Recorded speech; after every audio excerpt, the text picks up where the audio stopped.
ketegaan juga. Tapi kalau misalnya kita lebih soft, mana Anda yang percaya Bareskrim atau Roy Suryo misalnya. Nah, kemudian apakah Anda percaya dengan UGM misalnya, percaya tidak percaya, dan variabelnya itu tidak abu-abu.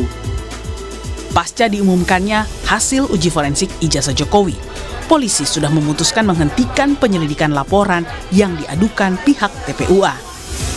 Meski begitu, TPUA bersama Roy Suryo bersikukuh meminta Bareskrim segera melakukan gelar perkara khusus terbuka untuk kembali menguji ijazah dan skripsi Jokowi dengan melibatkan pengawasan Kompolnas. Tim Liputan Kompas TV. Meski Bareskrim Polri sudah memastikan tidak ada unsur pidana dari laporan dugaan ijazah palsu Jokowi sehingga menghentikan penyelidikan, pihak TPUA dan Roy Suryo CS bersikukuh menolak hasil lapor tersebut. Bahkan pihak pengadu akan melaporkan penyidik Bareskrim ke Kompolnas atas dugaan tidak transparan dalam pengujian ijazah Jokowi. Lebih lengkap soal ini sudah ada Komisioner Kompolnas Khoirul Anam. Cak Anam, selamat petang. Selamat petang, apa kabar? Siap, alhamdulillah baik. Cak Anam, saya akan langsung tanyakan, apakah Kompolnas saat ini sudah menerima laporan, baik itu dari Roy Suryo CS ataupun TPUA? Sampai kemarin ya, ketika kantor masih buka, kan sekarang libur, itu tidak ada pengaduan, baik datang langsung maupun per surat. Itu yang kami ketahui. Ya, sehingga kami memang menunggu aja. Ini kan sudah 1 minggu isunya mau datang ke Kompolnas, mau mengadukan dan lain sebagainya. Tapi sejauh ini sudah ada komunikasi, Cak Anam?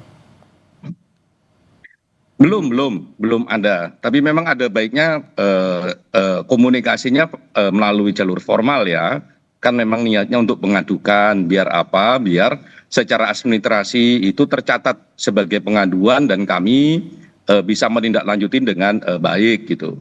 Kecuali memang ya komunikasi di luar pengaduan sih boleh aja, tapi karena ini sudah diumumkan mau pengaduan ya ada baiknya memang formal seperti kasus-kasus yang lain. Oke.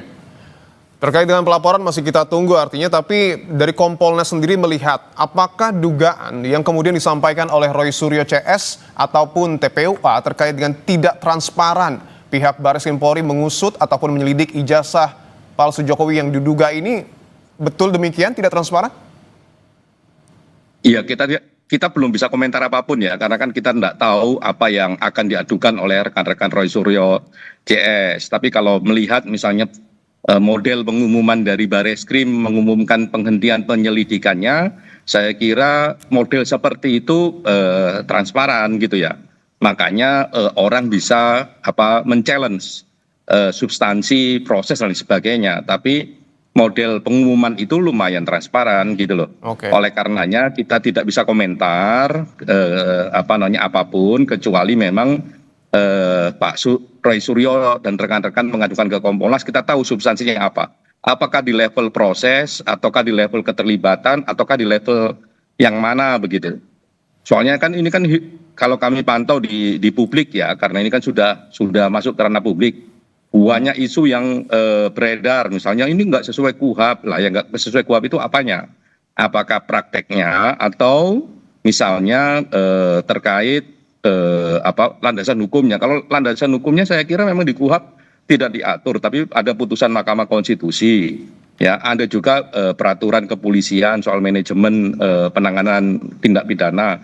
Saya kira itu sudah diakui, misalnya begitu. Nah, kita tidak tahu persis mana yang jadi problem, soal transparansi kah, soal prosesnya kah, atau soal yang lain, misalnya begitu. Kami tidak mau mendahului kecuali memang datang menjelaskan pada kami. Lah yang penting begini, karena ini adalah hak semua warga negara ya sama perlakuannya dengan hak warga negara yang lain. Kita tidak peduli siapa yang melaporkannya dan siapa yang dilaporkannya, itu yang pertama. Yang kedua, untuk mempercepat proses saya kira penting untuk melengkapi administrasinya, ya, identitasnya, dan yang paling penting itu substansi dasarnya apa dan bukti-bukti menunjang substansi dasar itu apa, sehingga juga prosesnya bisa cepat.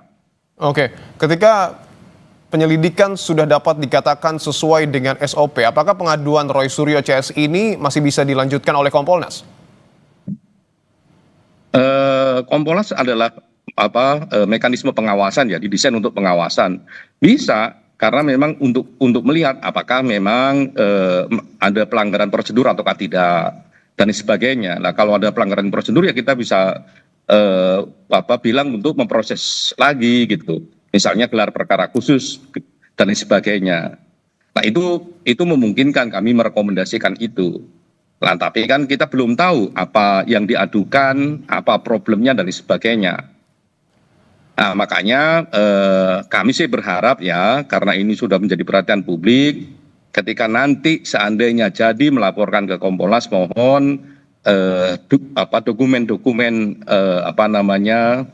penunjang argumentasi dan sebagainya bisa segera didapat sehingga prosesnya bisa cepat. Kalau enggak, nanti prosesnya juga lama, gitu. Oke, Canam, yang kemudian juga dibahas oleh pihak pengadu adalah terkait dengan materi pembanding yang kemudian dilakukan pada saat proses uji lapor. Apakah Kompolnas melihat materi pembanding ini memang sudah sesuai dengan aturan yang kemudian berlaku?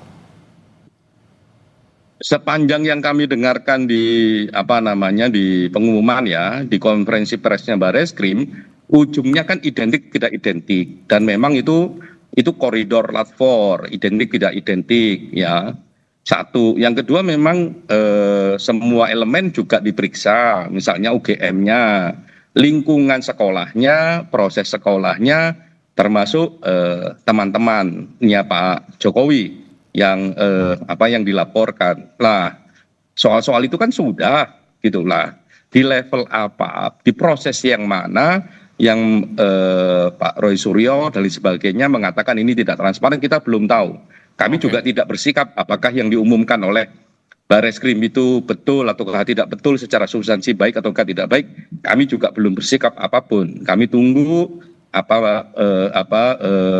masukannya, kendalanya dan sebagainya sehingga kita bisa ukur ini betul ataukah tidak secara proses. Oke, kasus ini mendapat perhatian besar publik, Canam, sampai-sampai lembaga survei indikator membuat survei soal ijazah Jokowi. Apa yang kemudian akan dilakukan Kompolnas dalam hal ini bila perkara ini nanti dibuka kembali agar proses penyelidikannya bisa proporsional? Yang pasti sih kita akan mencoba ya satu mekanisme yang akuntabel dengan prinsip-prinsip kerja yang objektif gitu ya. Objektif itu kan salah satu yang paling penting adalah ya siapapun yang mendapatkan fakta tersebut ya akan melihat dengan cara yang sama, dengan instrumen yang sama. Nah, akuntabilitas juga begitu, mulai dari proses dan sebagainya juga bisa diukur ya. Nah, yang paling sederhana memang sesuai dengan aturan, itu yang paling sederhana. Tapi kan kadang-kadang aturan itu hanya baseline saja, prinsip-prinsip saja. Akan lebih bagus kalau di atas itu, idealnya kayak apa, itu akan kami ukur. Baik, tentu kita akan menunggu pelaporan yang kemudian harus terlebih dahulu dilakukan oleh Roy Suryo CS dan juga pihak TPUA kepada Kompolnas. Terima kasih atas pernyataan Anda, anggota Kompolnas Khairul Anam, atas waktunya. Terima kasih banyak.